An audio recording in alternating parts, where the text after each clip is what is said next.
The following partial recording is taken from The Spirits Book by Allan Kardec.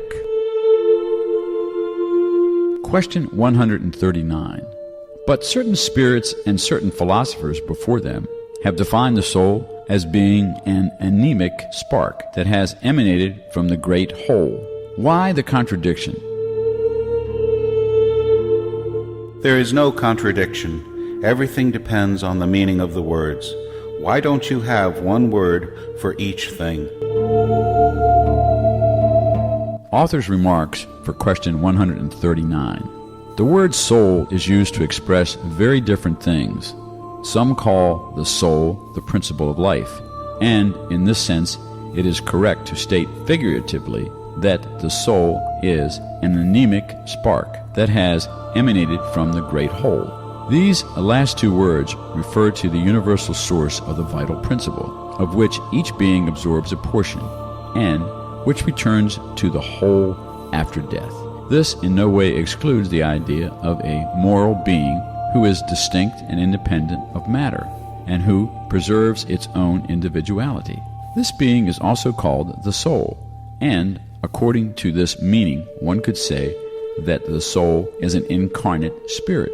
In giving different definitions to the soul, the spirits have spoken according to their usages of the word and according to the terrestrial ideas with which they were imbibed to various degrees. Because human language does not have one term for each idea and is therefore inefficient, a large number of misunderstandings and arguments have resulted.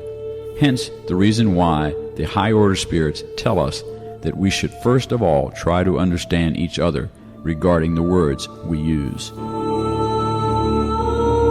Footnote to the word soul. See explanation of the word soul in section 2 of the introduction. Question 140. What about the theory that the soul is subdivided into as many parts as there are muscles, thus presiding over each of the body's functions? That will also depend on the meaning attributed to the word soul. This definition is correct if by it we mean the vital fluid, but it is incorrect if we mean the incarnate spirit. We have already stated that the spirit is indivisible. It transmits movement to the organs through the intermediary fluid without dividing itself up. Sub-question 140. And nevertheless, there are spirits who have given this definition. Ignorant spirits may take the effect for the cause. Author's remarks for sub-question 140.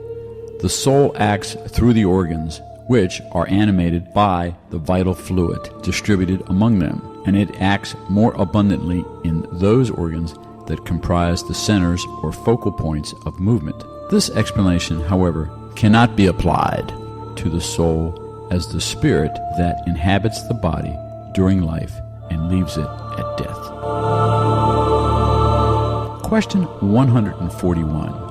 Is there anything correct in the opinion of those who think the soul is outside the body and surrounds it? The soul is not enclosed in the body like a caged bird. Rather, it radiates and manifests outside of it like a light shining from a glass globe or a sound vibrating out from a sonorous center. So, in a certain sense, it may be said that it is outside the body. It is not an envelope of the body, however. The soul has two envelopes. The first is light and subtle, which we call the perispirit. The other is dense, material, and heavy, which is the body. The soul is the center of these two envelopes, like a nut in its shell, as we have already said. Question 142. What about another theory holding that a child's soul continues to complete itself during each stage of life? The spirit is only one, as whole in the child as it is in the adult. As instruments of the soul's manifestation, only the bodily organs develop and complete themselves. This is one more theory that takes the effect for the cause. Question 143. Why don't all spirits define the soul in the same way? Not all spirits are equally enlightened regarding these matters. There are spirits who are still limited, who do not comprehend abstract ideas. They are like the children living among you. There are also pseudo-learned spirits who make a big show of words in order to assert themselves, another similarity to your society. Furthermore, even enlightened spirits may express themselves in different terms that have the same meaning, especially regarding matters that your language is incapable of clarifying. Hence, the need for allegories and comparisons that you unfortunately take literally. Question 144. Then what is to be understood by the word soul?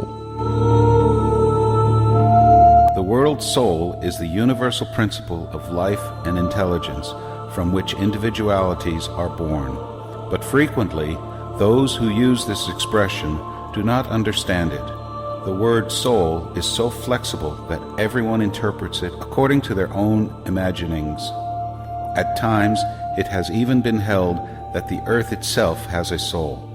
But by this we must understand it to mean the assembly of devoted spirits who direct your actions in the right direction when you listen to them, and who are, in a way, the lieutenants of God on your globe.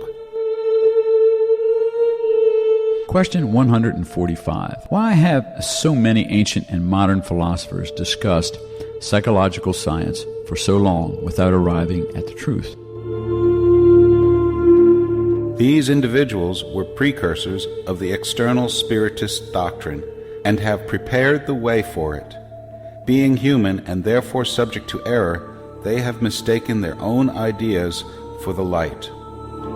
These same errors, however, have served to bring the truth to light through the pros and cons of their doctrines.